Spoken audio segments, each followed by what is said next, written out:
నమస్తే, welcome to K6. మరి ఈరోజు మనతో 2009 బ్యాచ్లో పోలీస్ ఆఫీసర్గా నియమితులై సిరిసిల్ల కరీంనగర్లో పోలీసుగా బాధ్యతలు నిర్వర్తించి ప్రస్తుతం మన నిజామాబాద్ మహిళా పోలీస్ స్టేషన్లో సిఐగా విధులు నిర్వర్తిస్తున్నటువంటి మహిళా సిఐ పోలీస్ ఆఫీసర్ శ్రీలత గారు మనతో ఉన్నారు. మరి ఈరోజు మహిళా పోలీస్ స్టేషన్లో ఎలాంటి కేసులని వాళ్ళు ఏ విధంగా పరిష్కరిస్తారు, అదేవిధంగా తన గురించి కూడా మనం కొన్ని వివరాలు మహిళా దినోత్సవం సందర్భంగా తెలుసుకునే ప్రయత్నం మనం చేద్దాం. ముందుగా వారికి నమస్కారం మేడం. మరి ముందుగా పోలీస్ ఆఫీసర్గా కావడానికి గల కారణాలు ఏంటి, ఏ విధంగా కృషి కొనసాగింది మీరు దీనికోసం?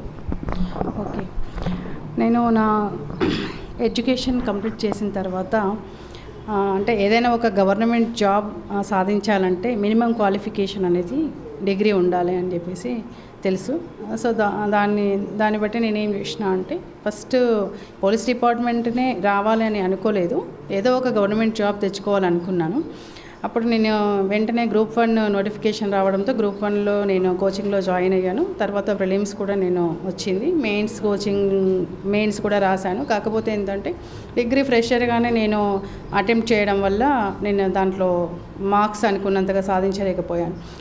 అప్పుడే అదే టైంలో మళ్ళీ నోటిఫికేషన్ కోసం ఎదురు చూసేటువంటి టైంలోనే ఈ నోటిఫికేషన్ పడడం జరిగింది. పోలీస్ ఉద్యోగాల కోసం నోటిఫికేషన్ పడింది. సో నాకున్నటువంటి నాలెడ్జ్ని యూజ్ చేసుకొని ఈ జాబ్కి నేను అప్లై చేయడం జరిగింది. ఆ నాలెడ్జ్ తోటి ఈ జాబ్ని సొంతంగా నేను సాధించడం జరిగింది. ఓకే మేడం, ఒకవేళ మీరు పోలీస్గా కాకుండా ఇంకా వేరే రంగాన్ని ఎంచుకోవాలనుకుంటే ఏ రంగాన్ని ఎంచుకునేవారు? అల్టిమేట్గా న్యాయవాది అయ్యేదాన్నేమో, ఎందుకంటే మహిళలకి న్యాయం చేయడం కోసం, బాధిత మహిళల కోసం ఒకవేళ పోలీస్ రంగంలో మనం ప్రత్యక్షంగా వాళ్ళకి మనం సపోర్ట్ చేయొచ్చు. అదేవిధంగా ఒకవేళ పోలీస్గా సెలెక్ట్ కాకపోయి ఉన్నట్టయితే లా చదివేదాన్ని. మేడం, మీరు పుట్టింది పెరిగింది ఎక్కడ? పోలీస్ జాబ్ వచ్చిన తర్వాత మీకు ఏ ప్రాంతంలో పోస్టింగ్ ఇచ్చారు? నాది ప్రాపర్ వచ్చేసి వరంగల్ డిస్టిక్లో ఖానాపూర్ మాది. నేను అక్కడే విద్యాభ్యాసం అంతా అక్కడే అయిపోయింది. తర్వాత గ్రాడ్యుయేషన్ నేను హన్మకొండలో చేయడం జరిగింది. తర్వాత 2009లో నేను జాబ్లో సెలెక్ట్ అయిన తర్వాత కరీంనగర్ అండ్ సిరిసిల్లాలో కరీంనగర్లో ఎస్ఐగా చేశాను అండ్ సిరిసిల్లాలో ఇన్స్పెక్టర్గా కొనసాగి ఇప్పుడు 2 ఇయర్స్గా నిజామాబాద్లో చేస్తున్నాను. ప్రస్తుతం ఉన్న యువతరానికి మీలాగా పోలీస్ కావాలనుకునే వారికి ఏం చెప్తారు? అంటే మీరు ఎలాంటి ఇబ్బందులు ఎదుర్కొన్నారు ట్రైనింగ్ టైంలో? కానీ ఇబ్బందులు అంటే జనరల్గా ఉమెన్ అంటే కొంచెం ఫిజికల్గా ఫిట్ ఉండరు, అంటే కంపేర్ టు జెంట్స్ ఉమెన్ అంత ఫిట్ ఉండరు అని అనుకుంటాము. పోలీస్లో ఏంటంటే మా బ్యాచ్ అప్పుడు 2009 అప్పుడు 2.5 కిలోమీటర్స్ ఉండేది. ఆ టైంలో నేను కూడా జనరల్గా అంటే నేను ఏదైనా రాయగలను, ఎగ్జామ్స్ రాయగలను, కానీ ఫిజికల్గా నేను సాధిస్తానా లేనా అని ఒక డైనమాలో ఉండేది. కాకపోతే నాకు ఎలాంటి కోచ్ కూడా లేదు, నేను సొంతంగానే నేను గ్రౌండ్ ప్రాక్టీస్ చేసుకున్నాను. అయితే ఒక్కటే నేను చెప్పేది ఏంటంటే మెంటల్గా మనం స్ట్రాంగ్ ఉండి మన గోల్ కనుక ఖచ్చితంగా ఫిక్స్ చేసుకొని ఉన్నట్లయితే ఖచ్చితంగా మన గోల్ని సాధించే క్రమంలో ఇవి ఫిజికల్ ఫిట్నెస్ లేకపోవడం ఇలాంటి బ్యారికేడ్స్ ఏమీ రావు. ఎందుకంటే నేను మెంటల్గా స్ట్రాంగ్ డెసిషన్ తీసుకున్నాను కాబట్టి ఫిజికల్గా కూడా నేను 2.5 కిలోమీటర్స్ నేను రీచ్ కాగలిగాను. ఖచ్చితంగా ఈ జాబ్ నేను మా జోన్లో అప్పుడు 6 జాబ్స్ మాత్రమే ఉండేవి, అందులో నేను సెలెక్ట్ అయ్యాను. ఓకే మేడం, ప్రతి ఒక్కరి వెనుక సపోర్ట్ అనేది ఉంటుంది. మీ జర్నీలో మీకు సపోర్ట్గా నిలిచింది ఎవరు, మీకు ముందుకు నడిపించింది ఎవరు? 100% నా పేరెంట్స్ నాకు అల్టిమేట్గా ఇప్పటివరకు కూడా ఈవెన్ ఎందుకంటే నాది పోలీస్ జాబ్ అనేది 24/7 నా తల్లిదండ్రుల ప్రోత్సాహము, తల్లిదండ్రులు ఇప్పటి వరకు కూడా నాకు వెన్నంటే ఉన్నారు. దానికి తోడు లైఫ్ పార్ట్నర్ చాలా ఇంపార్టెంట్ రోల్ ఇది, ఎందుకంటే పోలీస్ ఉద్యోగం అనేది ఒక టైం బేస్డ్ కాదు కాబట్టి మా హస్బెండ్ కూడా నాకు ప్రతి క్షణం ఏదన్నా దూరం బందోబస్తులు కానీ ఇంకెక్కడన్నా వెళ్ళాల్సి వచ్చి 3-4 డేస్ అక్కడ స్టే చేయాల్సి వచ్చిన సందర్భాల్లో కూడా తను నాతో పాటు వచ్చి నాకు అండగా ఉండి నా డ్యూటీ విధి నిర్వహణలో చాలా సపోర్ట్గా ఉన్నారు. ఓకే మేడం, అంటే మీరు రావడంగానే సిఐగా వచ్చారా, లేకపోతే ప్రమోషన్స్ లాంటివి ఏమైనా వచ్చాయా? నేను 2009లో డైరెక్ట్ ఎస్ఐగా రిక్రూట్ అయ్యాను. 2018లో సిఐ ప్రమోషన్ వచ్చింది. ఓకే మేడం, మహిళా పోలీస్ స్టేషన్లో డ్యూటీ నిర్వర్తిస్తున్నారు. ఎక్కువ ఎలాంటి కేసెస్ నమోదవుతుంటాయి, వాటిని మీరు ఎలా పరిష్కరిస్తుంటారు? మహిళా పోలీస్ స్టేషన్లో జనరల్గా ఇక్కడ డౌరీ హెరాస్మెంట్ కేసెసే మనకు రావడం జరుగుతుంది. ఈ డౌరీ హెరాస్మెంట్ పిటిషన్ రాగానే మేము ఏం చేస్తామనంటే ఖచ్చితంగా 3 కౌన్సిలింగ్స్ కండక్ట్ చేయడం జరుగుతుంది. ఎందుకంటే మ్యాట్రిమోనియల్ ఇష్యూ కాబట్టి సెన్సిటివ్ ఇష్యూస్ ఉంటాయి.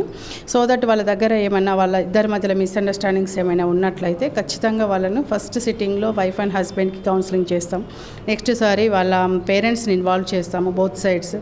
థర్డ్ సిట్టింగ్లో ఎల్డర్స్ ఒకవేళ వీళ్ళ మధ్యలో ఏమైనా పంచాయతీలు అవి జరిగి ఉన్నట్లయితే వాళ్ళని కూడా ఇన్వాల్వ్ చేసి ఈ 3 సిట్టింగ్స్లో కూడా కౌన్సిలింగ్స్ కండక్ట్ చేసి మ్యాక్సిమం కలపడానికి మేము ట్రై చేస్తాము.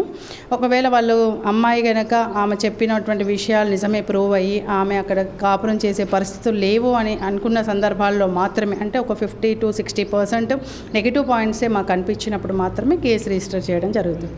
ఓకే మేడం, పోలీస్ అంటే ఎలా ఉంటుందంటే 24/7 మీరు పోలీస్ లైన్లో ఉన్నారు, ఒక ఇల్లాలు కూడా, అటు ఇంటిని ఇటు పోలీస్ జాబ్ని ఎలా మేనేజ్ చేస్తున్నారు? 100% ఇప్పుడు మనకు ప్రొఫెషనల్ లైఫ్ ఎంత ముఖ్యమో పర్సనల్ లైఫ్ కూడా అంతే ముఖ్యం. కాబట్టి మేము కూడా ప్రొఫెషనల్ లైఫ్లో ఉన్నప్పుడు పర్ఫెక్షన్గా ఏ విధంగా డ్యూటీ చేస్తామో అదేవిధంగా ఇంటికి వెళ్తే ఒక భార్యగా, ఒక తల్లిగా, మా ఇన్లాస్ ఇంటికి వెళ్ళినప్పుడు వాళ్ళ కోడలుగా కూడా ప్రతి ఒక్క బాధ్యతను నిర్వర్తించాల్సి వస్తుంది. దానికి వాళ్ళ సపోర్ట్ కూడా చాలా చాలా ఉంటుంది. మేము కూడా ఆయా ఏ టైంలో మాకు ఫ్రీ టైం దొరికినప్పుడు వాళ్ళతో స్పెండ్ చేయడము, వాళ్ళ మంచి చెడులు చూసుకోవడంలో ఎక్కడా కూడా లోపం లేకుండా ప్రొఫెషనల్ లైఫ్ని పర్సనల్ లైఫ్ని బ్యాలెన్స్ చేస్తున్నాను. ఓకే మేడం, మరి చూసుకుంటే ఈ రోజులలో చిన్న పెద్ద అని తేడా లేకుండా మహిళలపైన అత్యాచారాలు, గృహహింసలు, అలాగే ఈవి టీజింగ్ లాంటివి జరుగుతున్నాయి.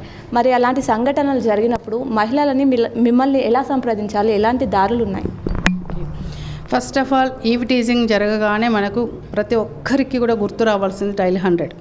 ఎందుకంటే ఎమర్జెన్సీ సర్వీస్ ఇది. మనకు విత్ ఇన్ నో టైం, మనకు జర్నీ టైం మాత్రమే తీసుకొని ఇమీడియట్గా రీచ్ అయ్యి వాళ్ళ యొక్క ప్రాబ్లమ్ను సొల్యూషన్ ఇచ్చేది డైల్ 100. నెక్స్ట్ ఏంటంటే షీ టీమ్స్ ఉన్నాయి, షీ టీమ్స్కి కాల్ చేయొచ్చు. రెండవది ఏంటంటే కాన్ఫిడెన్షియాలిటీ మెయింటైన్ చేయాలనుకుంటే భరోసా కూడా రీసెంట్గా మన దగ్గర ఎస్టాబ్లిష్ చేయడం జరిగింది. అండ్ సఖీ కూడా ఉంది, అంటే పోలీస్ స్టేషన్కి రాలేమో అన్న సందర్భాల్లో సఖీని కూడా మనం అప్రోచ్ అవ్వచ్చు. ఈ విధంగా ప్రతి ఒక్కదాన్ని యూజ్ చేసుకోవచ్చు. లేదు ధైర్యంగా ముందుకొచ్చి పోలీస్ స్టేషన్లో కూడా వాళ్ళు కంప్లైంట్ చేయొచ్చు. ఎనీ ఇష్యూస్ వాళ్ళు రిలేటెడ్ టు ఉమెన్ హెరాస్మెంట్ ఇలాంటి ఇష్యూస్నైనా కూడా భరోసాకి వెళ్తే అక్కడ సపరేట్ ఒక కౌన్సిలర్ కూడా ఉన్నప్పుడు వాళ్ళు పోలీస్ స్టేషన్కి వెళ్ళి కంప్లైంట్ చేయలేము, పోలీస్ స్టేషన్కి వెళ్తే పరువు పోతుందేమో, 10 మందికి తెలుస్తుందేమో అని ఫీల్ అయ్యేటువంటి మహిళలు కూడా ధైర్యంగా భరోసా సెంటర్కి విజిట్ చేయొచ్చు. అక్కడ వాళ్ళ యొక్క బాధను, వాళ్ళ యొక్క పరిస్థితులను చెప్తే అక్కడ వాళ్ళ స్టేట్మెంట్ అంతా రికార్డ్ చేసుకొని ఒకవేళ వాళ్ళకి అవసరమైతే అక్కడి నుండే కేసు రిజిస్టర్ చేసే ప్రయత్నం కూడా చేయడం జరుగుతుంది. ఓకే మేడం, ఈ రోజులలో కొందరు పిల్లల్ని చూసుకుంటే ఏదైనా చేయాలనుకుంటారు, మేము చేయగలమా అని చెప్పేసి ఆగిపోతుంటారు. అలాంటి వాళ్ళందరూ కూడా మీరు ఆదర్శం, మీ గురించి మేము తెలుసుకుందాం. అంటే నాతోటి కాకుండా ఏది ఉండదని చెప్పేసి ఇక్కడి వరకు వచ్చారు మీరు జర్నీ కూడా. అలాంటి వారికి మీరేం చెప్తారు మేడం? 100% ఈరోజు డిస్కస్ చేసుకుంటే ఉమెన్ ఎంపవర్మెంట్ అంటే అదే. మహిళలు ఏదైనా చెయ్యాలి, ఒక క్లారిటీ ఉండాలి. మనం ఒక గోల్ క్లారిటీ పెట్టుకోవాలి, మనం రీచ్ కావాలి మన గోల్ని అంటే 100% నువ్వు చెయ్యగలను అనే నమ్మకం నీలో లేనప్పుడు ఏది కూడా చేయలేరు. ఖచ్చితంగా కలలు కనాలి, సాకారం చేసుకోవాలి. 100% ఈ పోలీస్ ఉద్యోగమే కాదు, ఏ ఉద్యోగానైనా మహిళలు ఈజీగా వాళ్ళు సాధించగలరనే నమ్మకం నాకుంది. మహిళలకి పోలీస్ వృత్తి ఏ విధంగా ఉంటుంది మేడం?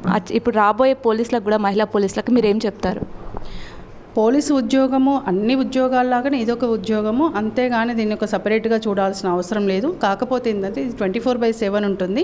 దీంట్లో మనకు మెంటల్లీ అండ్ ఫిజికల్లీ మనం స్ట్రాంగ్గా మనం ట్రైనింగ్లోనే మనల్ని అలా ట్యూన్ చేయడం జరుగుతుంది. సో దట్ మనకు కొంతమంది ఏమనుకుంటారంటే పోలీసు ఉద్యోగానికి వెళ్తే పర్సనల్ లైఫ్ మిస్ అవుతున్నాము అని అనుకుంటారు. బట్ మనం సొసైటీకి సేవ చేయాలని ఒక మంచి ఉద్దేశంతో పోలీస్ డిపార్ట్మెంట్కి వచ్చినాం కాబట్టి ఖచ్చితంగా మనము చిన్న ఫంక్షన్స్ కానీ ఏవైనా పర్సనల్ లైఫ్లో కొన్ని పార్టిసిపేట్ చేయలేము. దాని మాత్రాన మనము ఈ జాబ్లో ఉండడం వల్ల అని నెగిటివ్ థింకింగ్ మానేసి ఖచ్చితంగా మనం యూనిఫామ్లో ఉంటే ప్రౌడ్గా ఫీల్ కావాలి, మనం 10 మందికి ఆదర్శంగా ఉండాలి.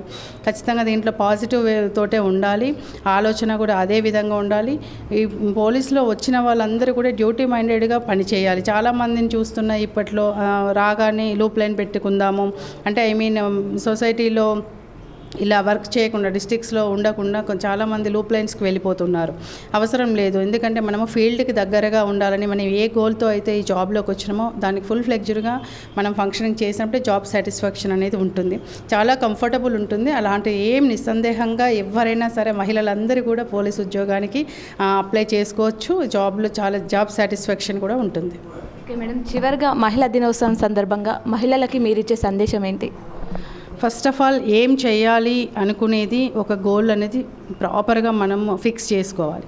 అంతేగాని 2-3 గోల్స్ పెట్టుకోవద్దు. ఒకటే గోల్ ఏం కావాలి అనుకోవాలి, దానికి సంబంధించి మనం ఏం చేయాలి, ఏ విధంగా మనం అప్రోచ్ అవ్వాలి, ఒక ప్లాన్ ఆఫ్ యాక్షన్ అనేది ప్రిపేర్ చేసుకొని ఖచ్చితంగా దాన్ని రీచ్ అయ్యేంత వరకు ఫెయిల్యూర్స్ని కూడా ఈరోజు మనం ఎగ్జామ్ రాసాము ఫెయిల్ అయ్యాము అని ఫీల్ అవ్వకుండా ఆ ఫెయిల్యూర్స్ని కూడా స్టెప్స్గా వేసుకుంటూ మనం సక్సెస్ అయ్యేంత వరకు కూడా కష్టపడి చదివి గోల్ని అచీవ్ కావాలని చెప్పేసి అందరికీ కూడా K6 ఛానల్ తరపున తెలియజేస్తున్నాను. Okay, thank you madam. మీకు మహిళా దినోత్సవ శుభాకాంక్షలు madam. Thank you so much అండి. K6 ఛానల్ తరపున మా నిజామాబాద్ పోలీస్ కమిషనరేట్ తరపున ప్రతి ఒక్క మహిళకు కూడా, మహిళా సోదరి మనందరికీ కూడా అంతర్జాతీయ మహిళా దినోత్సవ శుభాకాంక్షలు తెలియజేస్తున్నాను. Thank you madam. మహిళా సిఐగా తన బాధ్యతను నిర్వర్తిస్తూ ఎంతోమంది మహిళలకి ధైర్యాన్ని నింపుతూ చక్కగా కేసులన్నిటికీ పరిష్కరిస్తూ ముందుకు సాగుతున్నటువంటి సిఐ శ్రీలత మేడం గారి స్టోరీ ఇది. మరి ఇది ఈరోజు మహిళా దినోత్సవం సందర్భంగా ప్రత్యేకమైనటువంటి అంశం. మరో అంశంతో మీ ముందుంటాం. ప్రమాణ్ భాస్కర్తో సంధ్య. చూస్తూనే ఉండండి మీ K6.